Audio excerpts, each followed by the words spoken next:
What's going on, guys? It's Thomas from the Switch Top, as always, joined by PJ, and today we have a very special 20th ever episode of Nintendo Tonight. Yeah. The I was going to say biannual, but that's just not what that means at all. Like, bi-desa, because I know desa is like the prefix for 10. I don't know. Is there even a word for that, PJ? I don't know. I'm probably making up words. Wouldn't be the first time on the podcast. Probably won't be the last.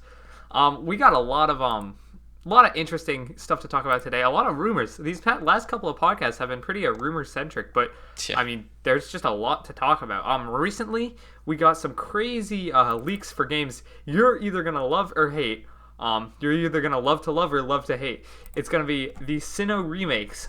We got a leak from a reliable insider who says they will be coming in 2021. Now, that's a pretty big statement considering, 2021 is, within the next 2 months. So we'll talk all about that.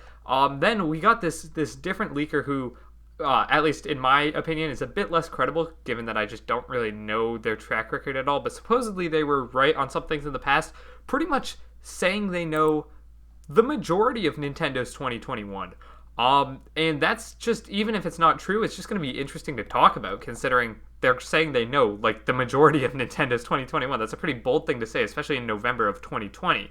Then after that, I guess we kind of have an impromptu hot takes section. So hot takes is the segment we normally do where PJ and I come on with a hot take, we discuss it, and then yeah, that's it. But I tweeted out what I didn't even think was that hot of a take, but apparently people were not having it. So we're going to talk about what my to was, what my kind of prediction was, and why I think it, just so I can explain that more. Then to round off the podcast, we have two reoccurring fan favorites. First, we have Nontendo, where we're just going to talk about anything not Nintendo related. Specifically in this episode, PJ, you have some NBA free agency moves to catch me up on with my beloved Celtics and your beloved Raptors. And then, as always, fan questions at the end, where we answer your questions that you send in over on Discord, the Switch Stop community Discord, in the hashtag Nintendo Tonight channel. So that will be glorious as always. So yeah, with that out of the way, PJ, let's start talking about, first, before we get into this mega ultra leak, let's start talking about this Sinnoh reek. Oh my god, I just said Sinnoh reek.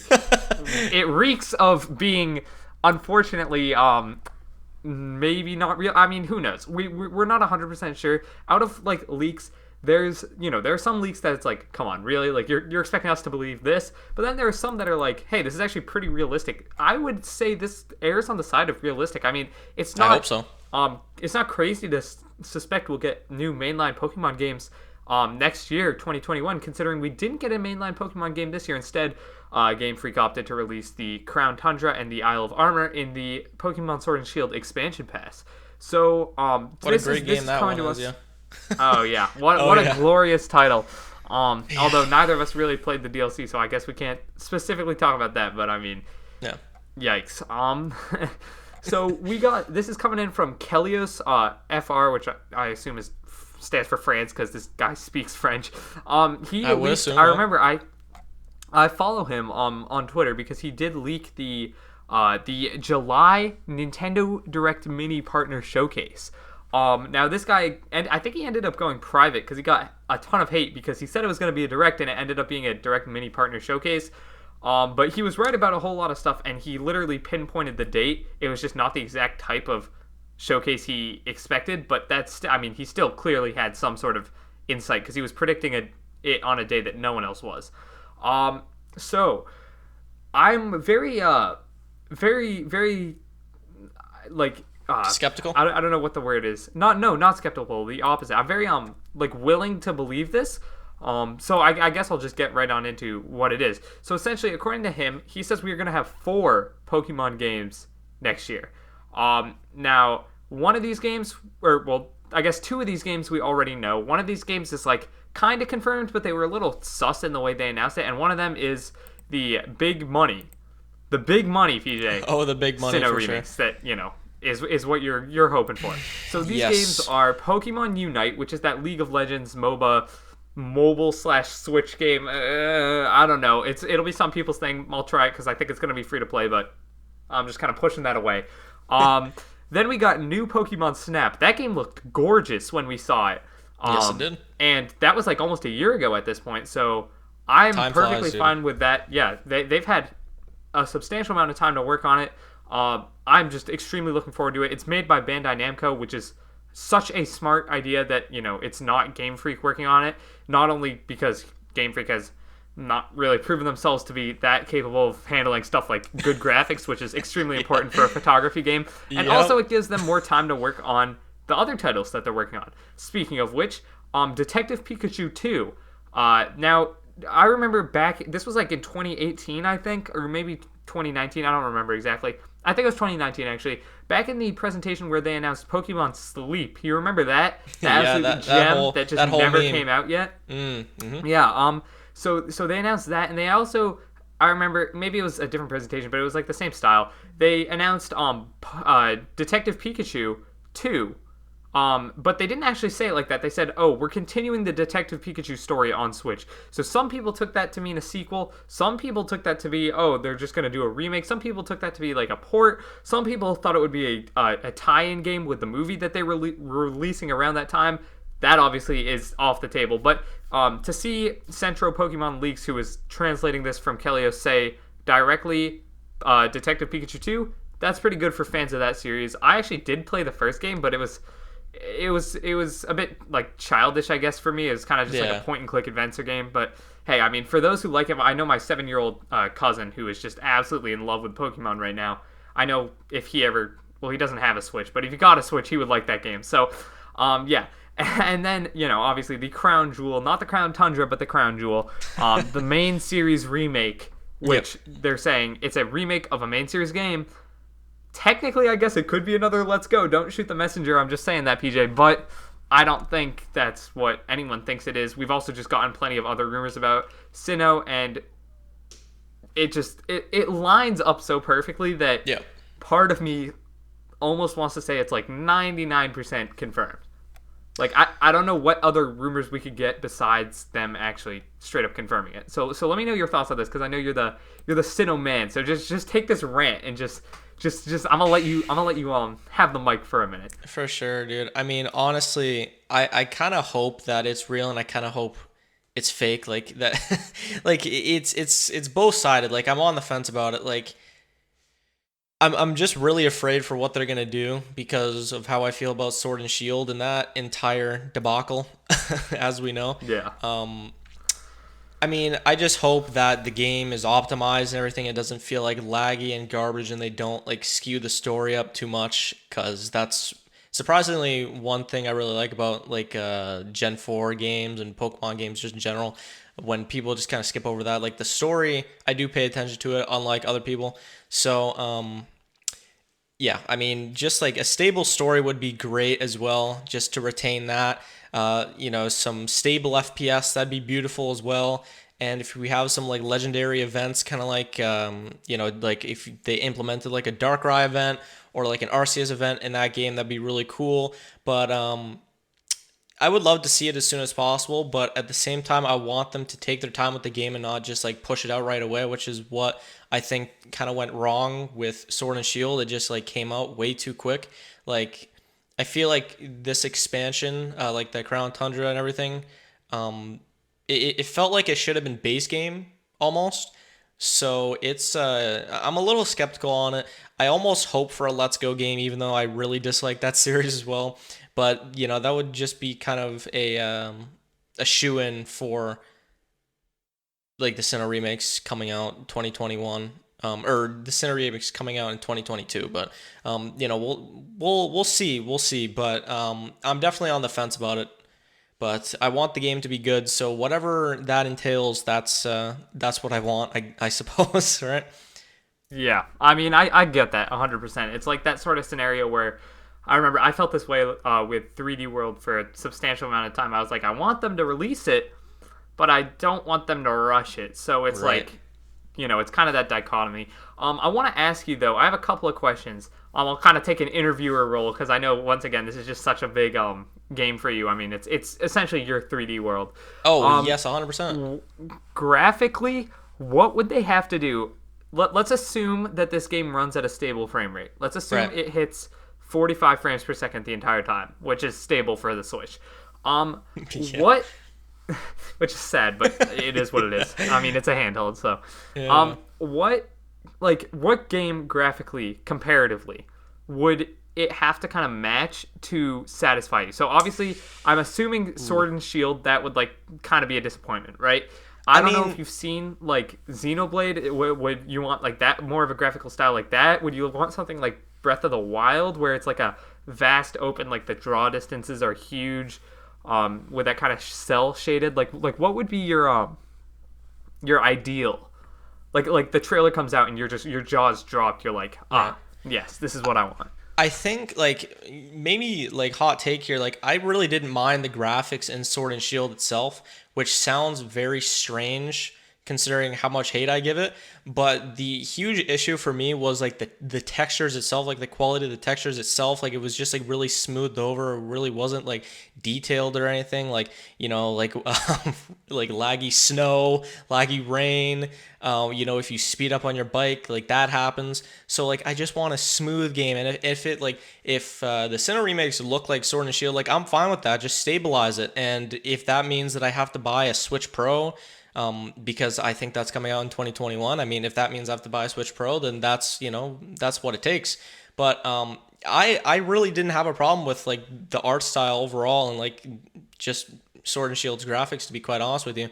I just want to see Sinnoh on like a home console, kind of. I mean, like you know what I mean. Like obviously he's a hybrid, but I would love to see that. So again, probably Sword and Shield. I mean, like that's realistically what it's gonna be. If you look down in Pokemon history, when games have been remade, the art style has retained within its generation, like all the way down the line, whether it be, you know, like Heart Gold, Soul Silver, you know, Fire Red, Leaf Green, all of those games, like they've retained the art style of the games that started like the generation of them, right? So realistically, that's what it's going to be, and Sword and Shield graphics I would be okay with for sure. I mean, like I like how the character models look and everything. The game just felt really empty to me, and I hope that the touch of Sinnoh kind of fixes that. You know, Yeah. got to be optimistic, even though I don't trust Game Freak. So, of course, I mean it's just it's kind of like a crapshoot. Like you gotta just hope. Obviously, there's nothing we can do as fans to influence it. I just, yeah, I like the Sword and Shield graphical style, like you. I just think that like texture wise, it's brutal. Model wise, the models are so simplistic. Like they would just copy and paste the same tree in the wild area. Like that was a meme for a while. The tree looked terrible, and they were like, "All right." Game Freak was like, "All right, drop it." And then they just put it like Control C, Control V, placed it like 50 times around like the same wild area. It just felt so lazy to me. Because it was lazy. I mean, it felt lazy to you because it was just clearly lazy. Well, I don't want to say lazy. It was clearly rushed, I think, is a better term for it. No, for sure. Or lazy, I don't know. Whatever you want to go with. I just think it's like, can a different region fix that? Can like Sinnoh fix that? Maybe. I mean, I'm not really 100% sure on that. It's definitely, it comes down to, like, I could see this game graphically being, wow, this is like pretty good. And then I could see it being, okay, this is a Sword and Shield repeat where it's like, you know, clearly lazy. Like that's what I'm so scared of. Like it's like, imagine they took your favorite game and then they just like smeared it with garbage and just like said, here, pay full price for it. And also we're gonna have an expansion later on for something that should have been base game. Here you go, pay for it. It's like a slap in the face, you know what I mean? So I'm really hoping here. Like my sort of philosophy for this is, you know, like they saw the backlash they got from Sword and Shield. They saw all of the issues. They know what happened here. I hope. I mean, like I hope they've heard. And I don't think National Dex is going to be an issue considering like this is a remake. So I think just having the Sinnoh Dex itself is going to be okay. I don't know how other people are going to feel about that. When you start to, you know, like play competitive and stuff like that. Like I don't know what they're gonna do, but we'll have to see. But I just hope that they kind of like learn from their mistakes and make this the redemption game, so to say. But we'll see. I guess. I mean, it's gotta hope for sure. Yeah, I mean it's all a hoping game, I guess. Like there's really not much we can we can say it all. One thing I did want to talk about is I think one of the biggest missed opportunities in Pokemon franchise history. I was thinking about this the other day. I actually probably should have talked to you about this before the podcast because I probably could have made it its entire own segment. But I think that not expanding on the secret base mechanic that was introduced in Ruby and Sapphire and then brought back phenomenally in Pokemon Omega Ruby and Alpha Sapphire, biggest missed opportunity in the entire franchise. Can you imagine how much more fun Pokemon Sword and Shield would be if you had, like, in the wild area, you had, like, a little den that wasn't, like, just the Pokemon camp thing, and you could, like, buy furniture for it, or, like, you could place down, like, maybe, you know, little, like you could buy, like, different, like, toys that you could play with your Pokemon, and you would play with them in that place, and then you could share that code with others, invite friends over. It would be a great use for Nintendo Switch Online, which is obviously something Nintendo wants to push hard. I don't understand why they don't do this, and I don't want to say this like 100%, so correct me if I'm wrong. Wasn't there some sort of secret base mechanic in the original Diamond and Pearl, or am I like straight capping right now? I don't necessarily remember. It was the underground mine, I believe. Like, you could be right, but like every time I've played through those games, like basically what you have to do in Eterna City, like you just go to like this hiker's house, whatever. He gives you a mining kit, and since I've played through the game like so many times, obviously like I don't like, go to that. Like, it's required that you go get the kit, so like I just go get the kit and I go down to the biking path and go on about my day. But no, I don't think so, but I totally agree with you. Like, it's basically like a glorified Animal Crossing when you do a secret base in Pokemon, right?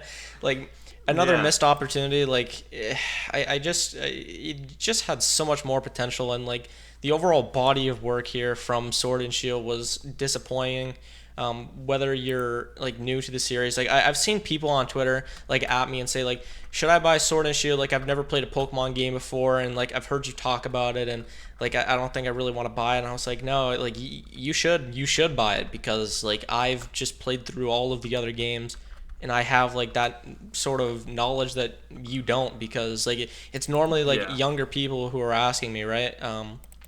So it is a shame, but is what it is. But I hope we see secret bases return someday.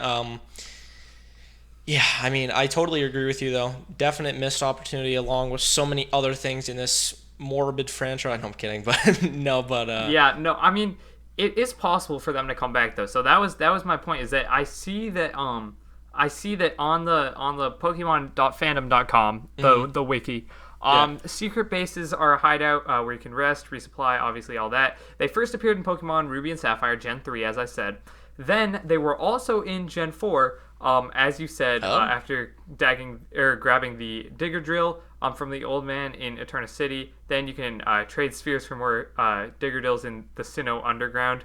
So you just have to create the base after you get the Digger Drill. So it technically is in that game, and then the only other time secret bases have returned after that was in Pokemon Omega Ruby, Alpha Sapphire, obviously the remakes of Gen 3. Right. So if they remake Gen 4, it's possible. I mean, it is possible. And that is something that I honestly think could boost up the... like, if done right, I think that would boost up Pokemon Diamond or Pokemon, whatever the remakes are for Diamond and Pearl, like whatever they're called. I think it would boost it up a full point on my 10-point review scale, because I just love the secret base gimmick, and I feel like they have only gotten better. Like, I feel like Gen 3 was initially good. I never really played Gen 4, so I can't talk on that. Or I never really played it enough to get, like, secret bases and stuff. I beat it, but I never got, like, that into it. And then the remake of Gen 3, which was in Gen 6, I think, those secret bases were so sick. You could share them on Street Pass. You could make people like secret pals. You could battle, share decorations, and Pokemon eggs, as it says here. There were like little games like capture the flag you could do. You could basically turn it into like a gym. It was just, they were so sick in that game. Yeah. And I think that if Nintendo truly capitalized on secret bases in the Pokemon and Gen 4 remakes, that would be amazing. It would be perfect. But as it stands, I think they are one of the most underutilized mechanics in Pokemon history. Like, everyone always talks, Yeah. oh, I want Z moves back, I want Mega Evolutions back, I want Secret Bases back, man. That stuff is so cool. Yeah. That's I mean, just, like, I mean, I don't know. those gimmicks like that, like I get people wanting them back, but it's sort of like a one-time generation thing. It's like it's what defines the generation, really like sets them out, other than like the Pokemon themselves, of course, right? So people who are like hoping and being mad at Game Freak just like generally for like not bringing those gimmicks back, like kind of really isn't using logic, to be quite honest, but that's a whole different story. But no, I agree with you though. I mean, like that would definitely boost the remakes for me, like a whole point for sure. Done right with Nintendo Switch Online, it can even like start an own community of like secret base stuff. Like you can see, Yeah. what people do with that. I mean, crazy possibilities, but my confidence is that it's either left out or it's not really emphasized as much as it should be. Like, it's I feel like it's an after game thing and not something that you should be like forced to like set up a secret base and then go on about your journey and everything. But Yeah, I great agree. idea. It should be Great like idea. a side quest sort of thing. Mm-hmm. Yeah, I mean, do you have anything else to say on the Yeah. general topic of Gen 4?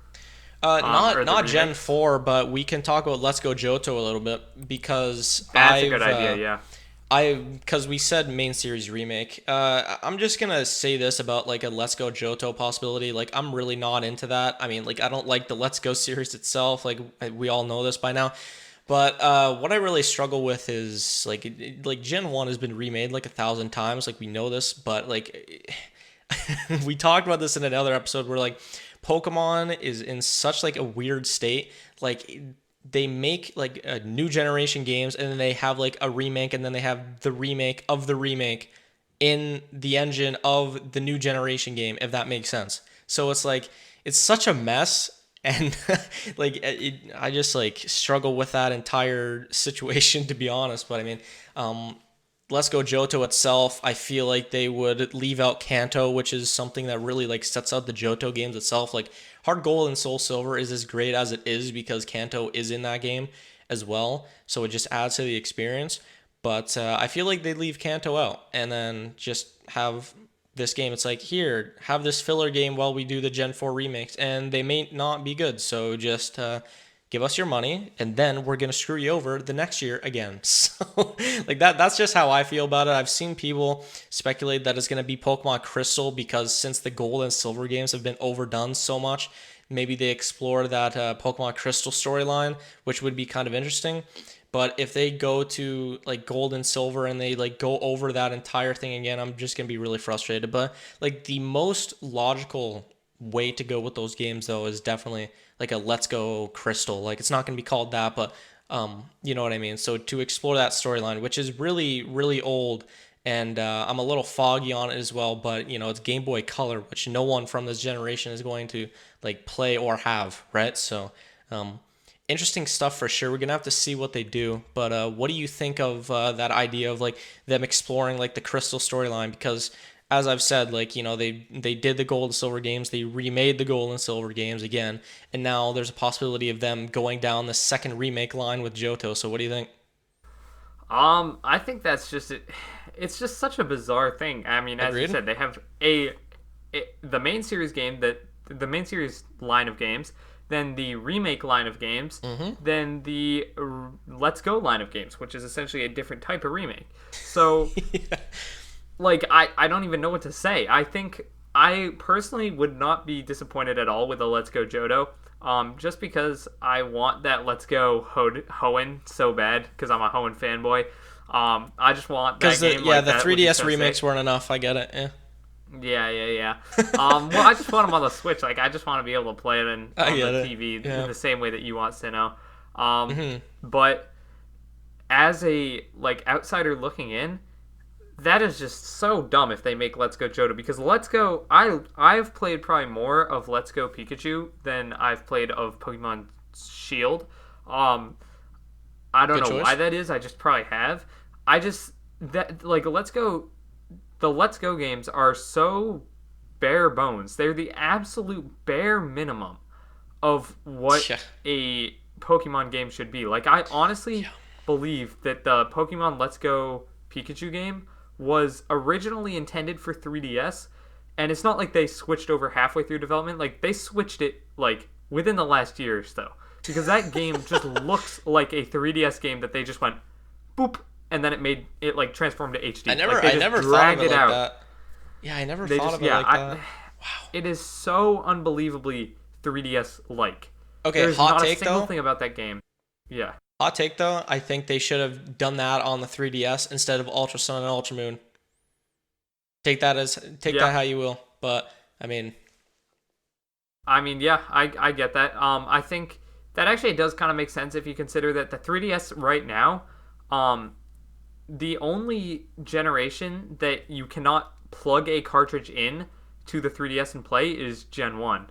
Mm-hmm. Just given that, Gen 2 you can plug in the remakes because those were on the DS. 3DS, DS is backwards compatible. Obviously, Gen 3 got a remake, which was on the 3DS.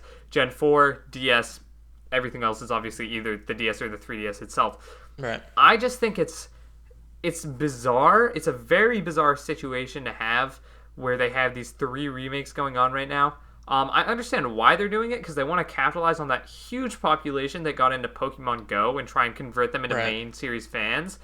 I just think that one game of that was enough. Like, Let's Go, I think anyone who plays Pokemon Go and wanted and was willing to convert over to main series Pokemon fans would have or did with Let's Go Pikachu and Eevee. So if they continue it on anymore, in my opinion, it's just Game Freak straight up saying, like, oh, we realize that we can put not much effort at all into a game because this game was originally made for the 3DS, then we released it on Switch for $60 and it sold over 10 million units. So we're just going to keep doing this because you guys keep giving us money. Like, that's kind of how I'll take that. Which, I mean, hey, like, I'm not gonna argue with that. I mean, they're making bank, so go for it, Game Freak. But I don't know. I mean, like, money isn't even a problem for them anymore, which is really annoying. Well, money was never a problem, to be honest with you, unless you really want to exaggerate the Wii U era. But anyway, it's just like Nintendo business practices, which we've talked about in podcasts before, and something that you've touched on in a video uploaded the day we're recording this as well. Just like through the entire company, it's such a mess right now looking at like the eyes from fans, but like they have no reason to change because these people are just like, they're just buying the games. Like it's just as simple as that. They're buying the games, they're buying the remakes that have bare bones and everything like that. So it's something we can definitely get into extensively in like either a Switch Stop video or a full on episode. But that's just a side rant for another time because I'm going to waste the whole next segment if I even get into that because yikes. Yeah. But anyway. No, it's definitely a yikes, but we will move on before we get into that. Yes, you're fine with me moving on to our next segment next Correct. week group, right? Okay. Mm-hmm. So, new Marco Maro on Twitter has supposedly been right about stuff in the past with leaks. I'm not entirely sure much about him. I was sent this and I saw it on Twitter. It popped up on my timeline a couple of times, and regardless if it's true or not, it's interesting to talk about just in general. So there's actually a fair amount of tweets in this thread. PJ, do you want me to just go by one and we can talk about each one? Yep, I got it up here, dope. So you're chilling. Yep. So the first one, as you guys see, is he talks about Style Boutique. I don't know anything about that series, so I'll just skip over that. Mm-hmm. But then the second one is the Nintendo of Europe, I would assume that is mm-hmm. trying to localize the remakes of Detective Club on the Famicom, which is pretty interesting, I guess, because it's just they did something similar with the new the old Fire Emblem, like the first one. So I guess localizing more games is always a good thing. Hopefully we get the holy grail of Nintendo localized games, which is obviously Mother 3. Hopefully that comes eventually. I mean, that would just be glorious. That day will tears will be shed. I don't even really care about Mother that much, but I will obviously buy it and play it just because it's become such like a cultural, like, give us Mother 3, like the whole meme. Yeah. Anyway, then Bayonetta 3 is planned for release the second half of 2021. Platinum Games is making a few ports to Switch, some of them for 2021. Do you have any idea what these ports could be? Because Wonderful 101 and Bayonetta 1 and 2 were the only games that I thought they would port port over to Switch, and both of those have already come out. Bayonetta 1 and 2 came out in like 2018, February, I believe, and Wonderful 101 came out earlier this year. So I am completely dumbfounded for what these other ports could be. No idea. Not a clue. Not a clue, sir. Yeah. Okay. I mean, fair enough. I'm looking up like other Platinum Games titles. Nier Automata, maybe. Yeah, maybe. Like, actually, yeah, maybe. I mean, maybe. I mean, it would really yeah. It really pleased like the fellow Nintendo weeaboos that like Fire Emblem and stuff. So. Fair enough. I'm looking at like there's a game called Vanquish I've never heard of. A game called Mad World. I'm probably pissing a lot of people off. I'm sorry, I don't know these games from 2009, 2010. Scalebound. That was that. I don't know why it says, I'm looking at Platinum Games, it says Scalebound 2017. For those of you who don't know, Scalebound was never released. It was supposed to be like a big Xbox One exclusive, and it got canceled. So, sucks for Xbox, because they just have no exclusives whatsoever. No exclusives, yep, I remember that conversation. But, yeah, I don't even know. They have Star Fox, no way. Platinum Games did do Star Fox Zero, I guess technically that could be one of the ports. Please, God, tell me no. Oh my God, no. Please, God, do not port that game over. Please just give us any other type of Star Fox game. I don't care. Yeah, we talked about that before. Like, Star Fox Zero is like a glorified Star Fox 64, which has been remade. So it's like 3 of the same game, basically. It's not even glorified. It's worse. It's worse. I hate that game. It's just not, I don't know. The controls, I never clicked with me. If they clicked with you, good for you. Oh, I never bought it. I never even seen gameplay of it. It's just like... Really? No. Never seen gameplay of it. Okay, sure. We'll skip right over that detail.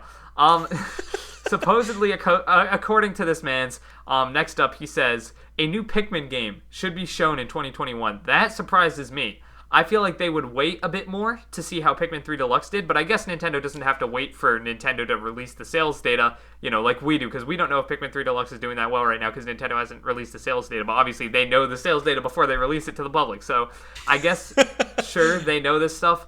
Yeah. I didn't think Pikmin 3 Deluxe was going to do incredibly well. I know it's on the Switch. It'll probably end up being the best-selling Pikmin game, which is kind of funny, given that it's a port, obviously, but...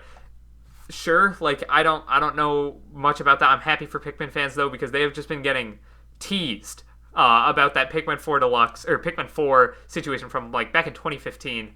Obviously Miyamoto said it was. Yeah, Miyamoto was like, yeah, 100% done or 90% done, coming out soon. Yeah, it's coming out, and it's been 5 years, and it's like, here's a port. Here, have a port. 2021 maybe. I don't know.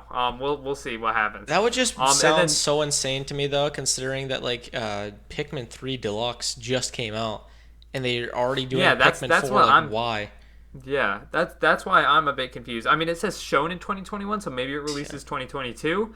But still, that seems a little weird. But like, if it's end of 2021 that they were gonna show it off, then like it's Pikmin. It's not like Mario or Zelda. Like, how would they even know like a year in advance? I don't know. Like 13 months in advance. I don't know. It's a unless it's some sort of spin-off. That's the one thing I can see it being a spin-off. But the last Pikmin spin-off, Hey Pikmin, did not go over so well. Yeah, so I was about to bring up Hey Pikmin, and it's like, what a disaster. Imagine they do Hey Pikmin 2 or Hey Pikmin Deluxe.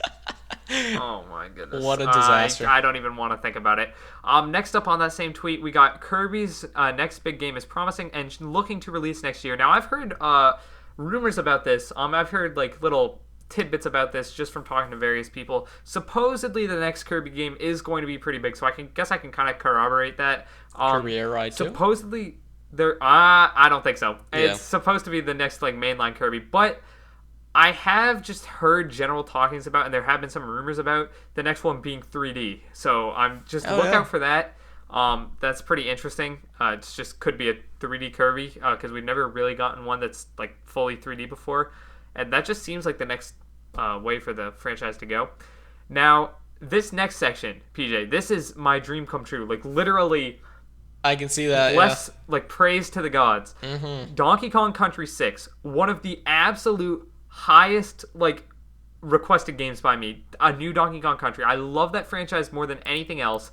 It is honestly up there with me for like, it goes like probably Mario Kart, Donkey Kong Country, 3D Mario, like in that order of my favorite like Nintendo franchises, because I love Donkey Kong Country. And then, even better, a Captain Toad sequel. That would be really nice. Actually, not even better. It would be pretty good. It's not better than Donkey Kong Country. I was just getting hyped up. But a Captain Toad sequel.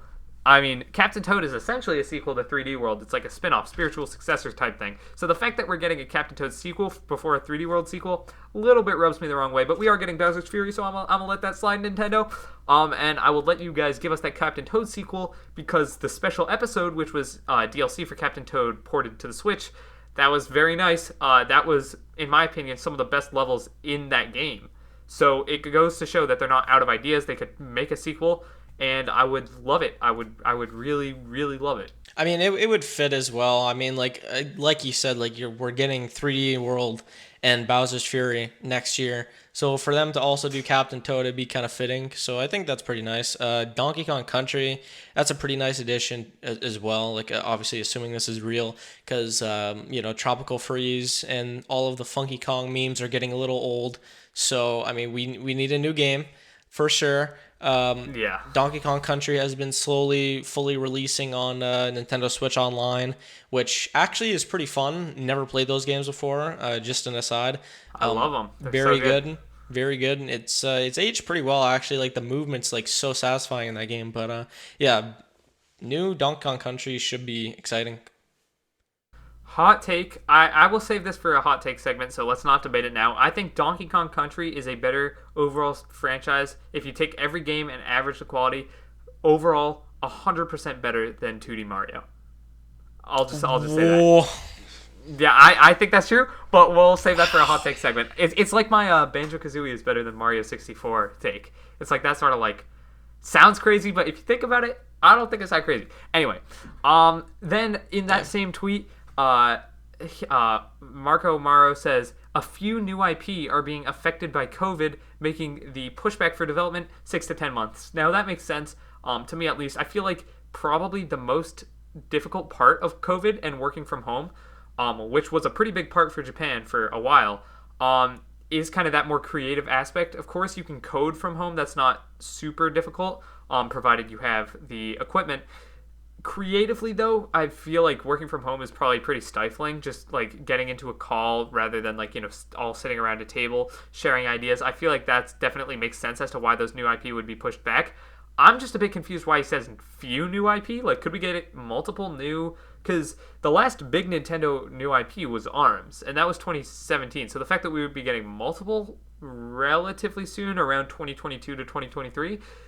That's interesting. I'm all for it because I love creativity from Nintendo. And I guess new IP could also mean like the stuff that you don't really think of as new IP. Like I guess Ring Fit Adventure was technically a new IP and that sort of thing. Well, like Ring Fit Adventure is such a meme. Like, they really want you to take it serious, but it is a meme. Is what it is. It is a meme. It's sold really well though. Yeah.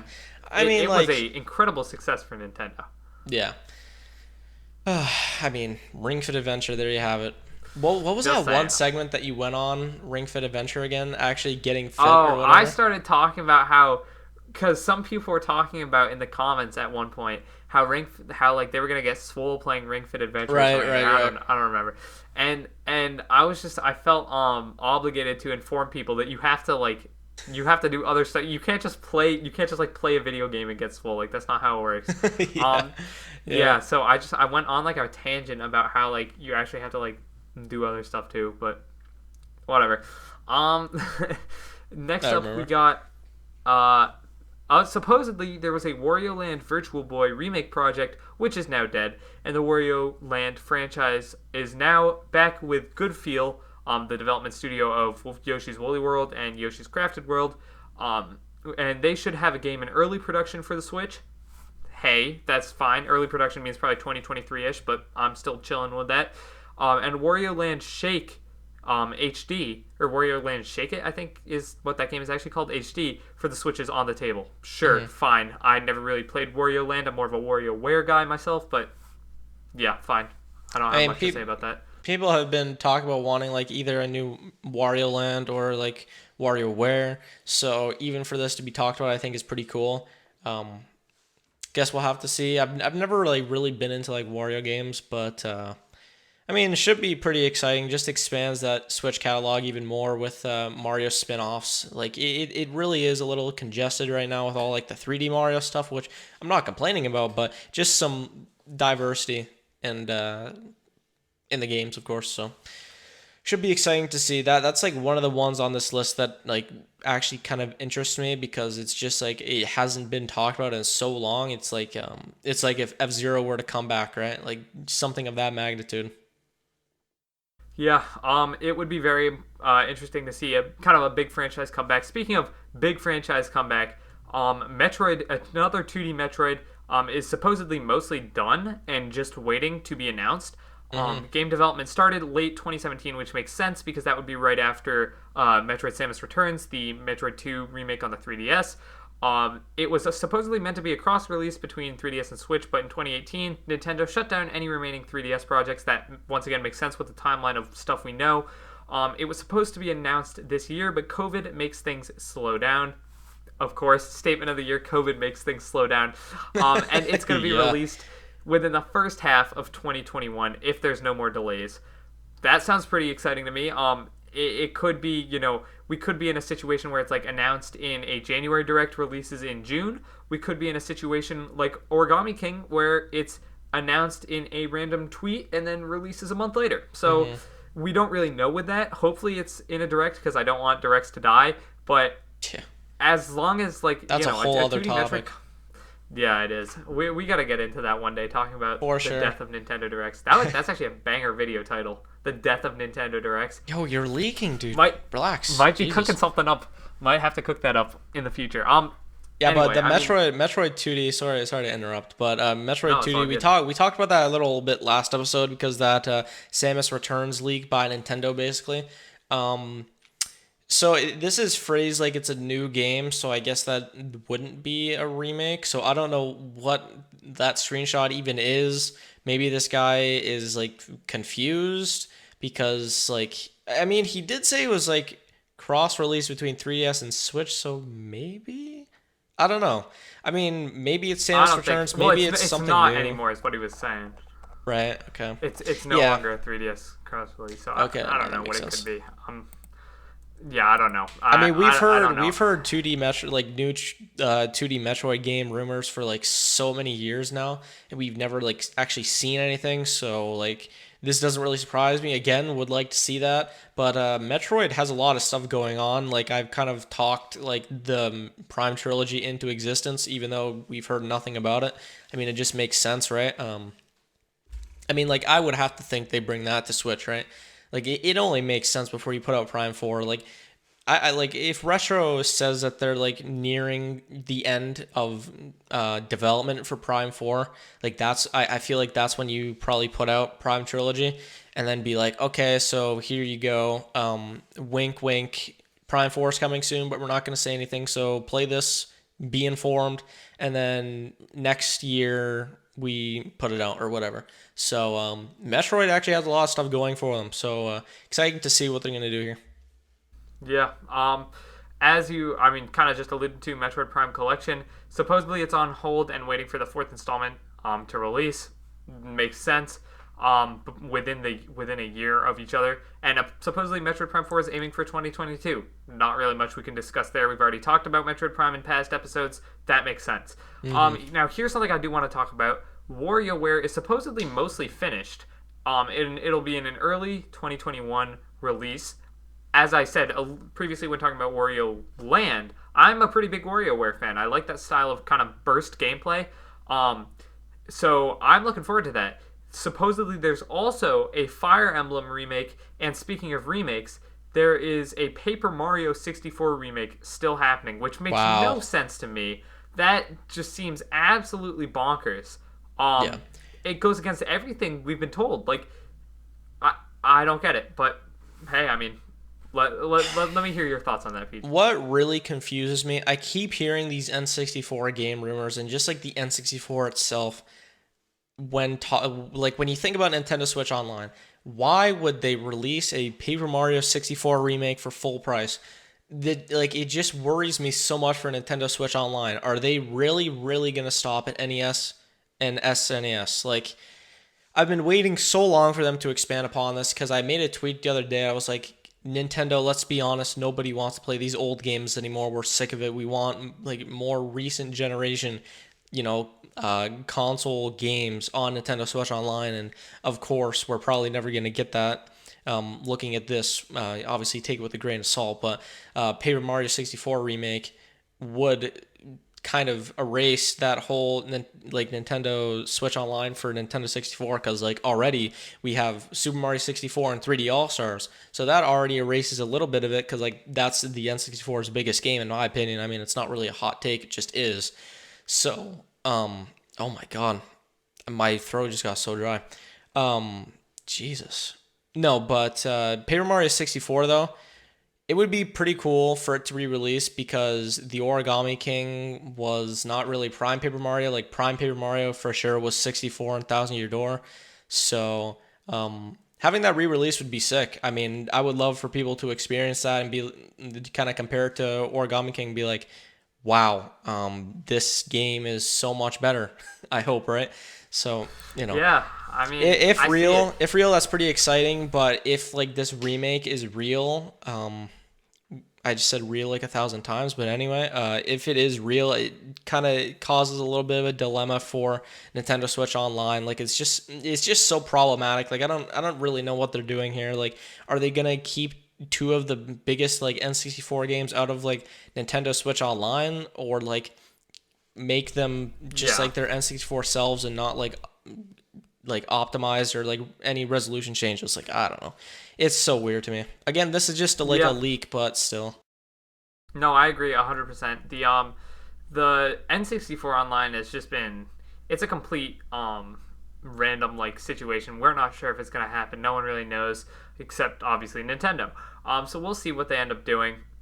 With that, it's just weird to see like a Paper Mario 64 remake. I feel like if they were going back to remake a Paper Mario game, Thousand Year Door, why not do the one that is generally considered to be one of the greatest RPGs of all time, Thousand Year Door? Paper Mario 64 is considered to be really good.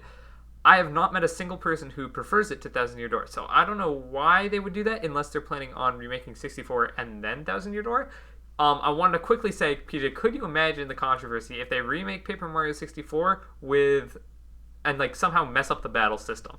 Like, could you imagine how brutal that would be? Do you know why I don't think they're going to do this? Because Nintendo doesn't care about their remakes at all, and they just copy-paste everything, that they wouldn't even entertain the possibility of changing the game ever so slightly. So no, they would not change the battle system. They would put the game out as is, resolution changes, same game from the N64, and be like, here, pay full price for it. Thanks for the money, guys. See you later.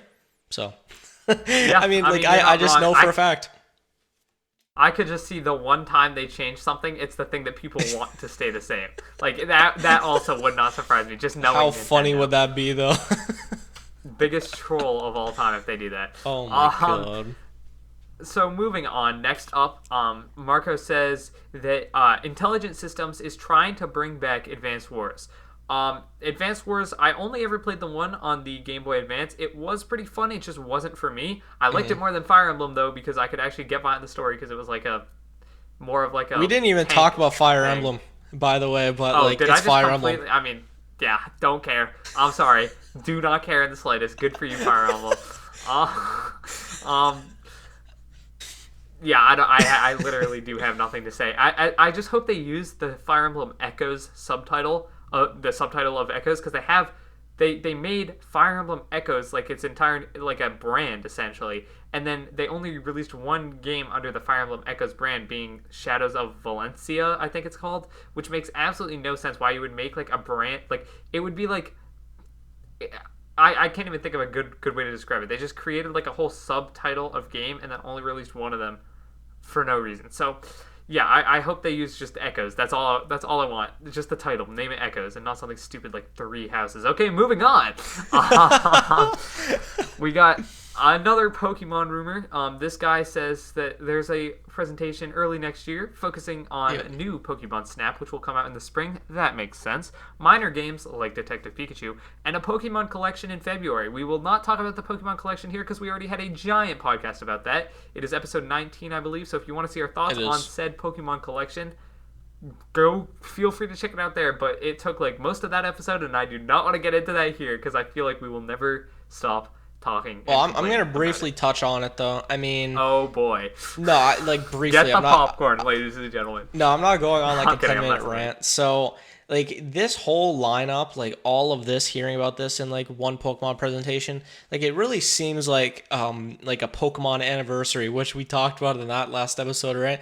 Like, what if here's a Mario anniversary, here's a Pokemon anniversary, but at the same time, there could also be a Zelda anniversary. So it's just like such a mess, by the way, with all of that. Technically, there's a Fire Emblem anniversary going on. I don't want to say it because it's Fire Emblem, but technically that does exist right now with the remake thing. Like they announced it. Who cares, dude? Who cares?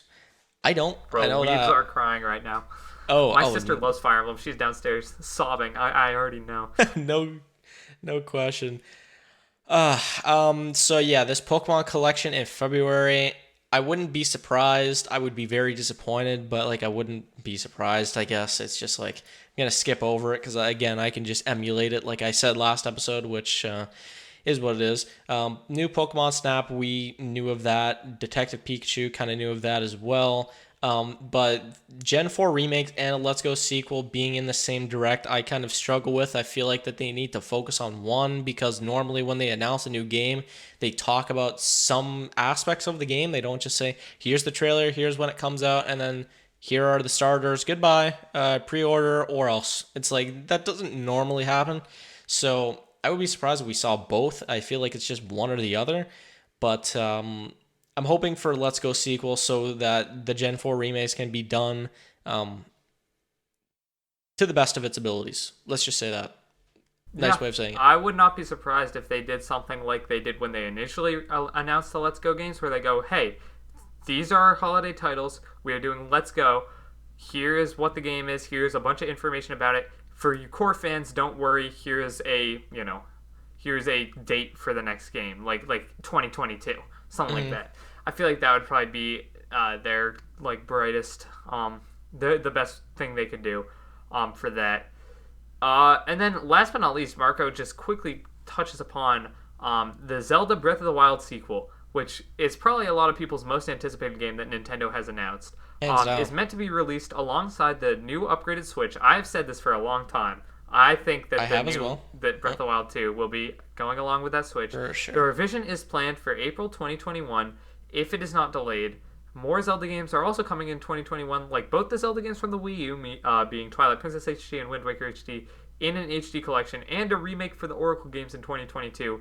That is where this rumor, for me, goes over the edge. I think this guy is just straight capping. Like, there's so much in this thread that this is either not only the best year of Nintendo for the Switch, but the best year that any video game studio has had for a extremely like long period of time. Like, I cannot really think of a single year. Like, Sony generally has like one or two absolute bangers per year. Like, they had Last of Us Part 2, which I don't know if you want to call that a banger, but it was intended to be a huge release, which it was. Ghost of Tsushima. You got like Microsoft. I don't even know what they're doing. They're just vibing over there. We talked about them before. They're just vibing, flopping off of Game Pass and all of that. Yeah. So they can have fun with that. Oh yeah. Yeah.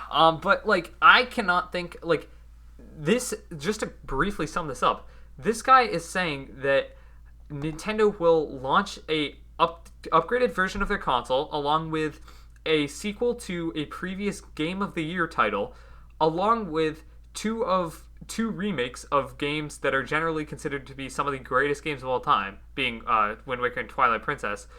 And this is only stuff, I'm only going to talk about stuff that should release next year. A new Pokemon Snap game, Detective Pikachu, either Pokemon Gen 4 remakes or Gen 2 remakes in the form of Let's Go sequel, a WarioWare game, a Paper Mario 64 remake, a Fire Emblem remake, an Advance Wars title that could be coming back for the first time in a million years, Metroid Prime trilogy with Metroid Prime 4 coming in 2022, a 2D Metroid game, Wario Land is still in pre-production, I think, but a Captain Toad sequel, Donkey Kong Country 6, potential new IP, a new Pikmin game, a new Kirby game that is supposed to be very promising, Bayonetta 3, like that's absurd, and that none of that is a Mario title unless you count Captain Toad or Donkey Kong Country, but if you do, you're wrong because those are spin-offs. None of that is a Mario title, and there's no way Nintendo goes a full year without another Mario title besides, oh yeah, Super Mario 3D World Deluxe plus Bowser's Fury. Not Deluxe is in that title, but I just said it anyway because I'm so used to saying Deluxe. Like PJ, can you believe that? Like, I physically, my brain cannot comprehend that is true. Like, I cannot believe it. Okay, so here is why I'm not going to throw it out the window. So let's look back at this year, for example. So COVID hits, we get Animal Crossing right when that hits. It works perfectly because of the style of game it is. Like, you're building and or not building. I mean, you kind of, but like you're creating, you're setting up your island, everything like that. So it's like it's a cozy game, especially for the pandemic. Like we talked about this before. It worked perfectly, and there's no way it would have sold as well as it did and still is if it wasn't for the pandemic. So that worked out perfectly. What else did we have for this year? We had Mario 35th, which is that whole thing. Overall, we didn't have Origami King, right? Overall, we didn't have a lot of big name games this year, which is why we've been saying, like 2021 has to be huge, right? So This honestly does not surprise me at all, and I could see all of this happening. It sounds insane, and it sounds like something that Nintendo could have never done, but they are so quiet. They've been so quiet these past few months. They came and showed off the Mario 35th, kind of did the promotion for that, all of like the tweets and everything, of course, and kind of dipped off the scene again. Showed Pikmin 3 Deluxe. And then they basically said goodbye for the year. I mean, like, I doubt that we hear really anything else. I mean, there's still a whole month left in the year. But 2021 has been looking very promising, and all of this really makes sense. If you really dissect it, there is a lot of remakes. So it's not like, oh my God, we're getting so many new games. This is so insane. It's either these little spin-off games, like you see Captain Toad, you see, Metroid Prime Trilogy, which, might be more than you really think it is because it is a port. News about other games, you have like Let's Go Johto and all of that stuff. Just like it's smaller games that you really have to like look into and realize like, oh, this isn't like that huge. Okay, but like when you look at it in mass, it's like, wow, this is a lot of content. This sounds like a great year.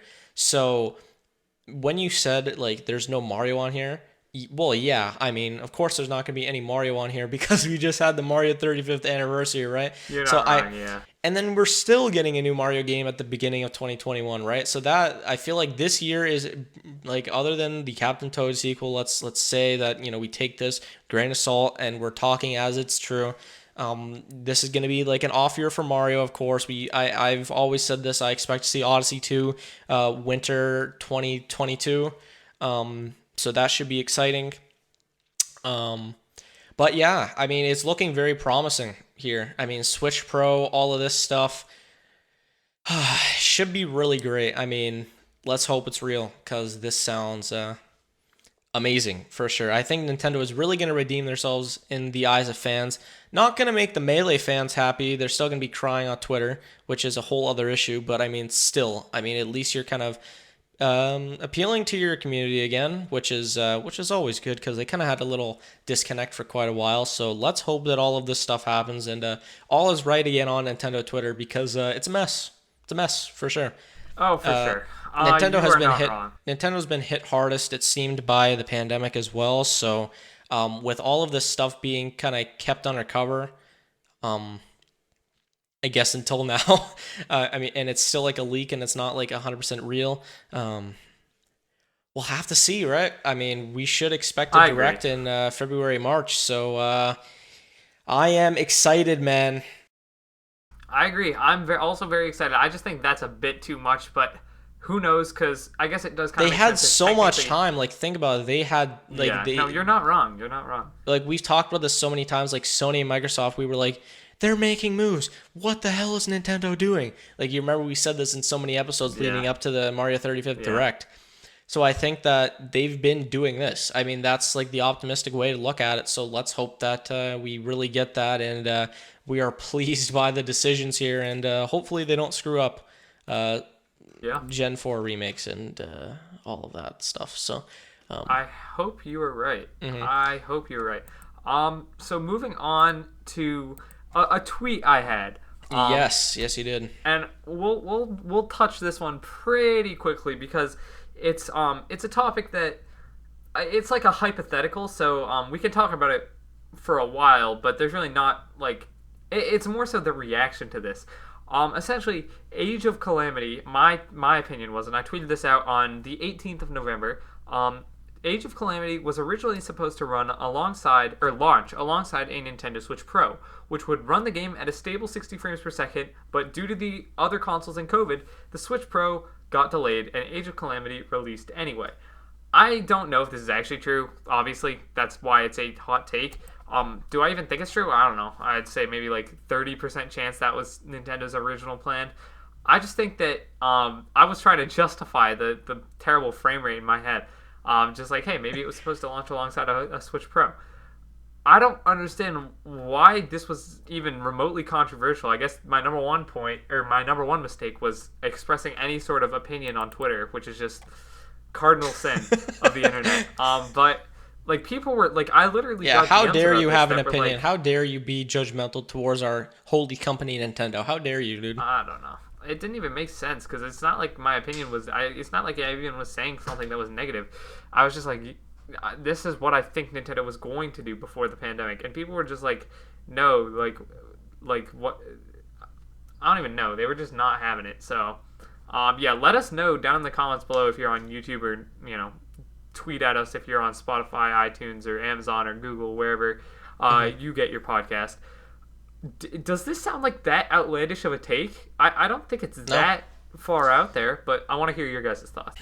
I mean, it like, to me at least, it does not sound insane. Like, let's think about it here. Like, all of the issue, like going back to Sword and Shield again, and I apologize for people who love that game, and I'm just really bashing your favorite game, but that game has a lot of FPS issues, right? Like, on a Switch Pro, for example, I feel like that game would be a lot more enjoyable for me. Like, I feel like that's really like the centerpiece to complete like the Switch being the GOAT of all Nintendo consoles, which is like Nintendo has had so many legendary consoles throughout the years, and it's hard to like put a GOAT title on it. And by the way, for non-sports fans, when I say GOAT, I mean greatest of all time, just for some clarity for those who don't know. So a Switch Pro would definitely solidify that for me. Age of Calamity is another title that I've seen on demos and stuff like that where it's been very laggy and there's been a lot of issues, and just like high graphic like Switch games that have like a lot of stuff going on, it seemed to have a lot of like FPS issues. So I hope that a Switch Pro is real. I mean, like, the writing is on the wall here for a Switch Pro to be coming out in early 2021, which obviously we hope to see that because it's going to be amazing. I mean, if it is 60 FPS for a bare minimum is what we're putting at a gold standard is a little sad, but it's Nintendo. They kind of pride themselves upon the characters and the actual gameplay rather than the graphics and the morals. So yeah, I'm just overall hoping for a Switch Pro here. Let's see this updated frame rate on Sword and Shield and games like Age of Calamity and even Breath of the Wild. That sometimes when you're fighting certain enemies, you can have some frame drops which make the game like it's just like uncomfortable for me. Like I just like playing like stable FPS games. I mean, who doesn't?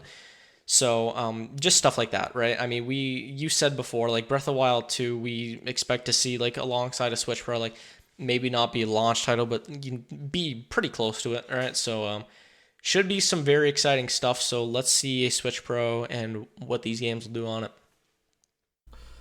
Yeah, it's just bizarre. Like, Nintendo has never been one to be super big into graphics ever since Iwata took over. I mean, the Wii was underpowered, the Wii U was underpowered, and obviously the Switch is underpowered. I just want games to hit a stable frame rate that's above 30. That's my one ask. I personally cannot notice really frame rates that are that much higher than 60. Like Can you even tell? Can't the human eye only see up to 60 frames, or is that like a myth? No, that's like cap. That's a myth. You can see up to something stupid like. Well, it depends for different people. I personally can barely even tell. But I know people like there's a reason 144 hertz monitors are so popular. Oh, like, I swear to those things. Just like offside, by the way, or off topic here, just for a second for PC gamers. If you play games on your PC and you have a 60 hertz monitor and you switch to a 144, it is like between night and day. It's like Wait, so different. Why did you just ask that could well, people see 60 frames? Yeah, I mean, like I've just like heard that. I didn't like actually put the thought experiment into it. It was just like the difference between 60 hertz and 144 hertz on monitors just generally is very big game changer. I gotta get on that. It just feels so smooth. Oh yes, you do. Once I build my new PC, I'm gonna snag that. Oh, for sure. Once the RTX 3070 comes back in stock, Nvidia curses. But yeah, like I can't really notice that much above 60. Like my Oculus Quest went from 72 to 90 recently, 72 hertz to 90 hertz. Oh, okay. And I noticed it, but it wasn't like life changing. I'm gonna be honest. It wasn't like it's only like that big jump. Thing. Like people say the big jump is from 60 to 144, but when you go from like 144 to like 240 or like 360, then it's like you can't really tell that. Like I feel like when you go over the 100 mark from a like double digit FPS / hertz rate, then it's noticeable, I guess. But yeah, I mean, there you have it. Yeah. But for sure, no, I mean, I would like, agree with that. No, go ahead. I was just gonna say it works kind of inverse too, though. However low you get, like the lower you get, the jumps become so much more noticeable. So yes, from 30 to 60 is so noticeable even to me. And to have some Switch games that run at a unstable 30 frames per second, I just think that's unacceptable in 2020. Agreed. That's why I'm looking forward to the Switch Pro. Yeah, for sure. That I think it's definitely a necessity, especially when you're seeing, like Xbox and PS5 have like these insane like graphical stats and all of this. Like we've said before, Nintendo does not pride themselves on graphics and all of this. They have these amazing characters and games throughout time that have really aged well for the most part at least. And that's really that's their bread and butter. But yeah, Switch Pro, definite thing I'm looking forward to in 2021. Hopefully. But we'll have to see because they always throw a curveball at us that we're not really expecting or wanting, I guess. So, we'll see. We'll see. Yeah, we'll see what happens here. All right. Okay, so moving on. Nontendo. This has been a behemoth of an episode. We're just reaching Nontendo. Now, PJ, I need you to basically take this one over because I've been very busy with school and YouTube. I have not really seen that much about the NBA free agency moves. I've been Celtics did, and I know what. Yeah, I've been busy. I've been busy, but Twitter notifications are nice. They are nice for sure. Go for it. What's popping in the NBA sphere? Well, I mean, I'll just say this. Just first of all, the Lakers and Clippers are somehow still having that same hype that they've had at the beginning of last season, which is still going all the way back to last November. It would be now. Yeah. Last November, October, whatever. So both of their rosters got better, which is insane. Obviously, Lakers won, but they got even better, except like the center position. They kind of took an L because some people they traded. I don't think they should have. They lost Dwight Howard. They got Marc Gasol from my team, which is very sad. The Toronto Raptors. I'm very upset. Off our moves, Serge Ibaka went to the Clippers. Damn shame, we'll say that. Just a bit of a damn shame. It's not that they've gone like ring chasing or anything, but well, I mean, people have called them like a snake, but I mean, Canada is like more positive than it probably should be when people leave.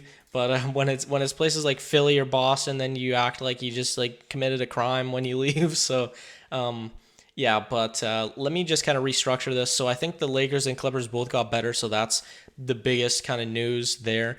But specifically, I think we're going to talk about our two teams that we are fans of, being your Celtics and my Raptors, because if I talk about all the NBA free agency, we'll be here for 2.5 hours, which is not good. Yeah. So let's just get into it. So your Celtics, you lost Brad Wanamaker, I believe, to the Warriors. So how are you feeling about that? Brad, I actually liked him. He was a good member of our team. Did we actually lose him? I didn't. That was like the one I didn't see. Yeah, you lost him to the Warriors. That's an absolute L. Yeah, I liked him. He was pretty fine. He was a free agent though, I believe, so it's not super surprising. Yep. The big one is we lost the absolute big chilla, Gordon Hayward, who did nothing for our team really in the entirety of his career here. Unfortunate, he had that gruesome injury in his first game against the Cavs. Really just has not been that good since. I don't want to like harp on him because he got a literal life-changing injury, but yeah, I do not recommend watching that injury. Sorry about that. Yeah. Do not recommend watching that injury. It's pretty gruesome. gruesome. Look it up. Yeah. Yeah, it's rough. Yeah. I'm glad we got rid of him. I kind of wish he opted in though, and then we traded him so we could have at least got something for him. Whatever, I don't care. It sucks, but it is what it is. I'm just glad we re-signed Tatum. We gave him a lot of money. He got I think a 195 for like a 5-year deal. 5 years, 195, yeah. And if he makes all, I believe if he makes all NBA, then that gets him to 200. Something like that. I mean, at that point, does it even matter? And yeah, the thing with Tatum though is he is unbelievably smart with his money. I watched a video where I'm pretty sure he literally said all his NBA money he puts into trust funds or invests or all that stuff, and he only ever spends endorsement money, which is just so intelligent. Like that's so many athletes go broke.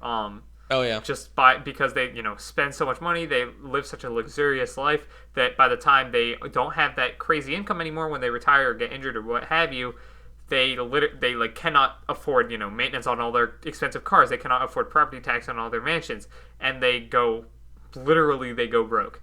I'm so happy for Tatum that he is being smart with his money because he's just overall I really like him as a player. He's high fun ceiling to watch. For sure. Yeah, high ceiling, fun to watch. He just is a nice person. Seems to be off the court. His little son Deuce is an absolute he's a show goat. stealer. He's a goat, whenever dude. he shows up. Yeah, he's just goated. He's so fun. So I'm really glad we re-signed him. I think him and Brown are just so fun to watch together, and we got many years of them. Hopefully, if they stick with the team. So.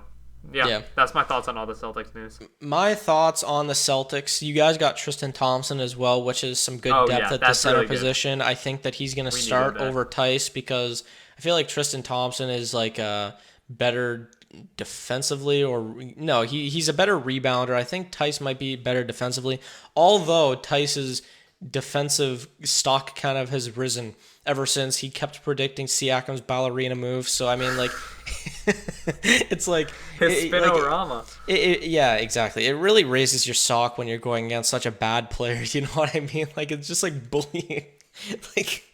Honestly, but yeah, that was a W for you guys. But the whole Gordon Hayward situation, it's a shame for you guys because, in all honesty, you probably should have been the 2019 champions and not the Raptors because that was your window. I mean, you weren't going to beat the Cavs because LeBron is just I don't even know, dude. He just owns Boston except for that 1 year where stuff happened, which I can't say on podcast, but if you know, you know.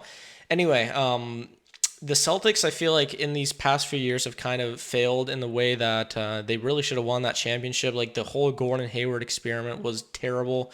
After he got traded and he was bringing down your team so much, you guys should have traded him. It was bad. I mean, you had Kyrie, you lost him, and you lost Hayward, and you lost IT. Luckily you guys have two solid young players, which have been on the uprise. Obviously, Tatum getting paid. Brown is locked up. On a contract as well. I forget how much or how long he's locked up for. I think it's 3 years more, something like that. Yeah, but yeah, I mean, Celtics definitely should have won a ring here, but in the modern era, they really haven't done much, which is disappointing for the amount of talent that they've had around them. Whether that be coaching or just the players themselves not coming up, clutch enough, I guess, or big enough in the biggest situations, but.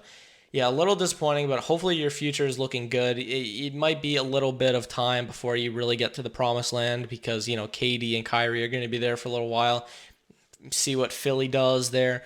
But for now, the East is open. I mean, I feel like the Nets are the favorites, but you really never know. Like, I feel like I really... The Heat is going to be nice.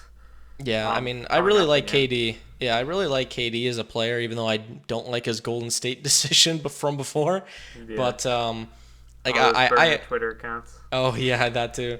I wish him the best, but I really feel like he's gonna get injured again. I hate saying that because it's so negative, but the fact that his legs are so skinny and that he tore his Achilles, like it really is like no, like jokes aside though, it's a little terrifying because I just feel like something's gonna happen again because like Achilles injuries, you don't come back the same. Like there's such like rare situations where like you're fully the player you were before. Like the anomaly was like Dominique Wilkins like in the 90s or something. It was like I don't know. I mean, I wish KD well and everything, but hopefully the Nets can do something. But yeah. So my Raptors ending off here. So we re-signed Fred VanVleet for 4 years, which is really good. The spin move and VanVleet duo is going to be going on for the next at least 4 years, so that's going to be pretty nice. How long you guys got Siakam locked up for? I think it's like it's either 4 or 5 years. I forget. I can't remember the contract. Oh, I mean, Lord. Honestly, like after what happened this year, I feel like he's going to be better. Like jokes aside, I call him terrible, but like come on, like there's no way that you become terrible again, right? So he has to stop just being Yeah, He has to stop being horrible. yeah. Maybe learn a few new moves, man. But so we lost Ibaka to the Clippers. Yeah, that's. So we lost Ibaka to the Clippers, which is a shame. He was one of our best players, and he just went to go join his boy Kawhi to try to go ring chase, and it's a shame because I really wanted Ibaka to play next year, but I guess not. I guess he decided to go to LA because I don't really think we can sniff a ring again. I mean, we just don't have that talent around us anymore. Like we have a deep team who can like be like a 4 or 5 seed in the East, in my opinion, but I feel like we can't make like that deep playoff run like we have before, which is a shame, but oh well. And then Marc Gasol went to the Lakers, and he's old. He's like a shell of himself. Honestly, in the playoffs, he looked like he never played the game before. Like he hit like 2 threes or something. I heard some stat. I was watching First Take, as you know, Stephen A. the GOAT. I heard something I've heard something like Marc Gasol shot 19% from 3 in the playoffs. Like he's known as a stretch 5, and he's doing that. Like, dude, come on now. What are you doing, man?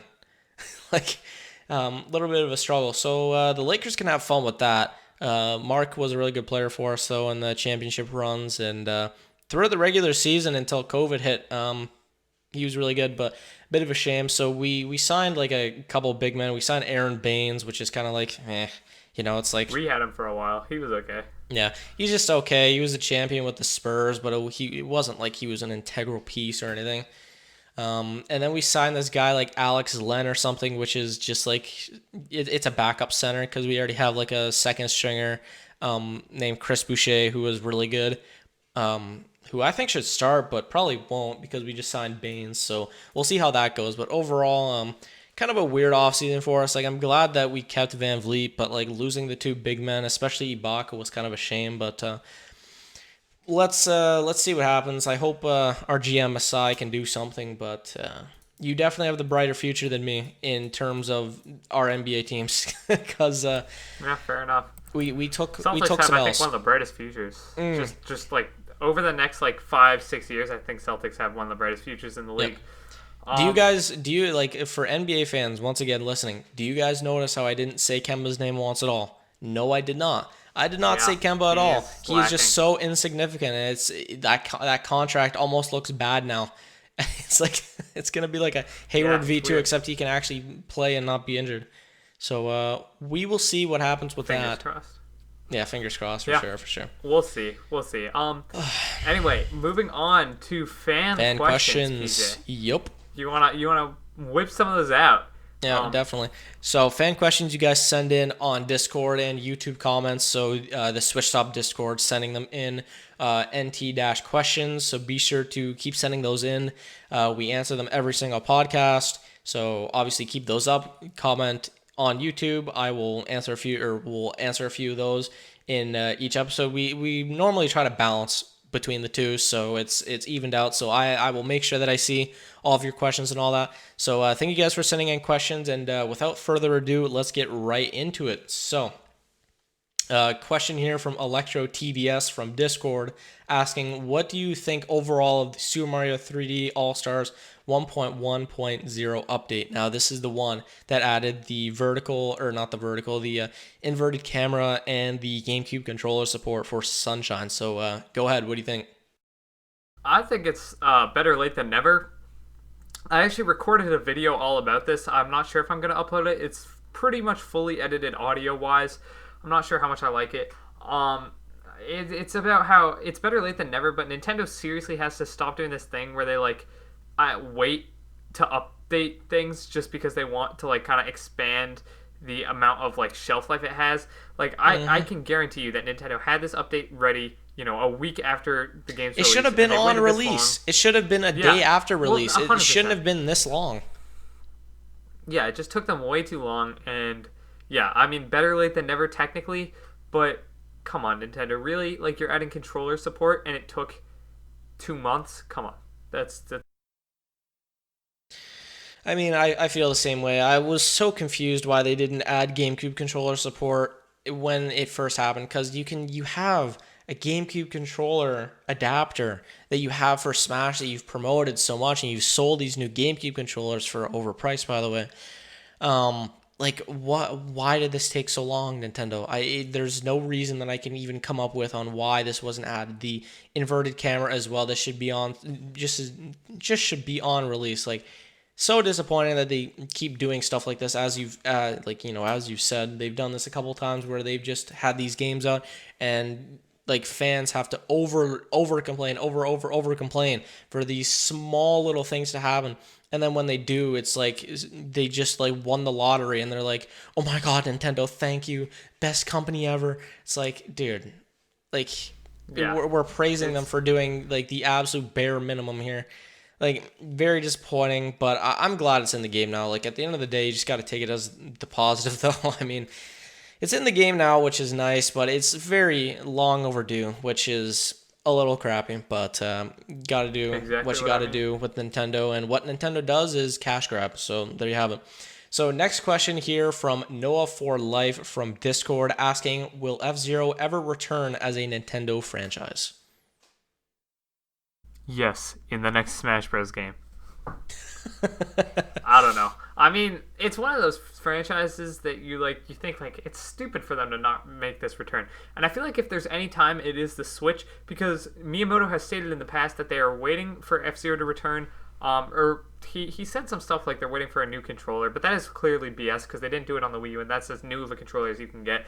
I think the main reason they're not doing F-Zero is because it kind of takes away from Mario Kart, but Mario Kart on the Switch already is doing so well, and if they're not going to release a new Mario Kart on the Switch, then why not do F-Zero? There's no reason not to. So I think if they're going to do it at any point, it's going to revive on the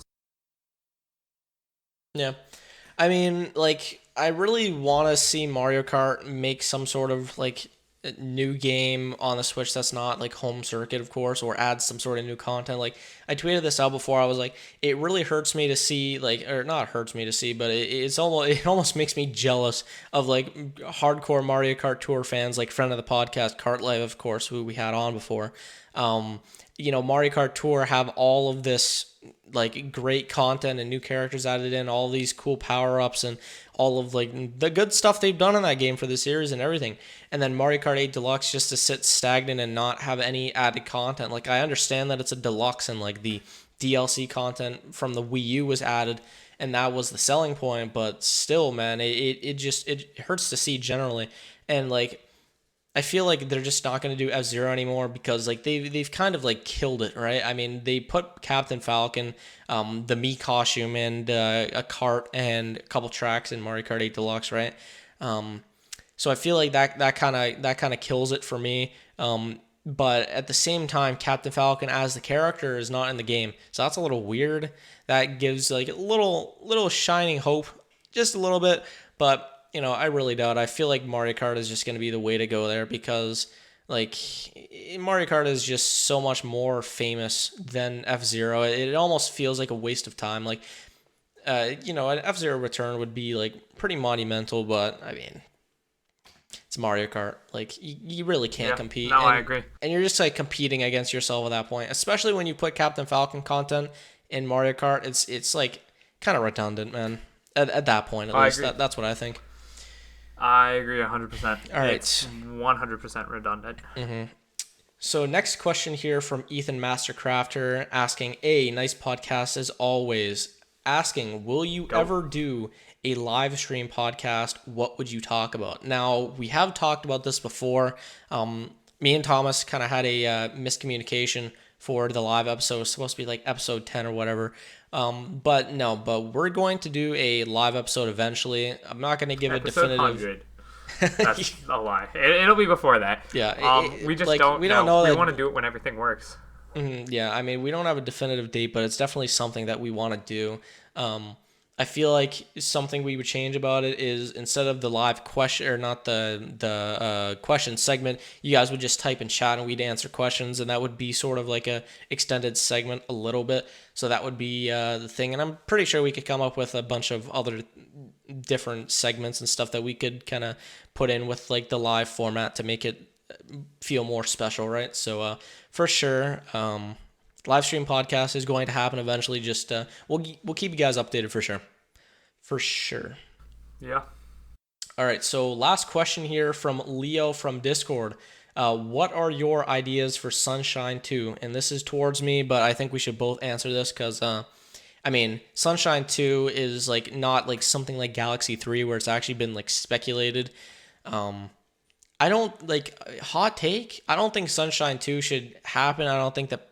Well, I was about to say I don't think people should want it. You have your own opinion, but I don't really want Sunshine 2. I feel like Sunshine is such a weird game in like the universe of 3D Mario that it should just be left alone and not a sequel. And this is why I was kind of disappointed with the 3D All Stars emulator, I guess, of Sunshine because. Delfino Plaza has some laggy parts and stuff like that, which again, going back to the Switch Pro thing, I hope that fixes that. But it was a little lackluster. I mean, that GameCube controller support and invert controls really helps it be a bit better. The game does look significantly better, but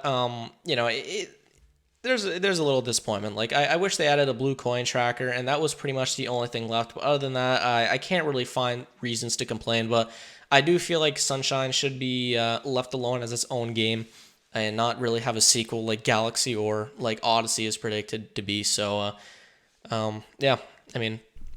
I would agree with that 100%. I think if there's one thing I want in a Sunshine 2, just saying it does happen, what could I add? I'd want them to explore different islands, like maybe one level you fly to another island, do a couple levels there, fly to another island, couple levels there. That's the only thing I can really think of. Other than that, just expand on Flood, maybe some new nozzles. Besides that, I don't really care. I'm kind of with you on that, though, PJ. I don't think it needs... For sure. I mean, it's just such a standout, right? Like, it's such a bizarre game. Like, all 3D Marios are bizarre in their own, little ways. Galaxy, obviously, Galaxy, and, like, what do I have to say about that? Sunshine introduced Flood and just, like, completely changed everything we knew about Mario for the better, in my opinion. Regardless of how people feel about Sunshine, I think it was for the better for that. New movement mechanics, which were, very, very satisfying to use as well. So, I mean, I just think Sunshine should be left alone. And Sunshine 2, I don't even think that was like ever a plan or anything. It's just something that like hardcore Sunshine fans want just for the sake of more content. But yeah, personally for me, I'm good. Yeah, I would agree with that. And with that, I think we're pretty much done with the podcast. A nice meaty episode today. Hopefully you guys all enjoyed if you made it this far. If you're on YouTube, please hit the like button. It helps us out a lot on the podcast. We're trying to grow the podcast. That's going to be a pretty big focus of us, or of For sure. ours, for the future. So expect some new stuff. You might have seen if you were watching it visually, a new layout today. We're going to be experimenting with stuff like that in the future. So let us know down in the comments below if you enjoyed it. With that out of the way, PJ, you have anything left to say, or you want me to just sign us right off?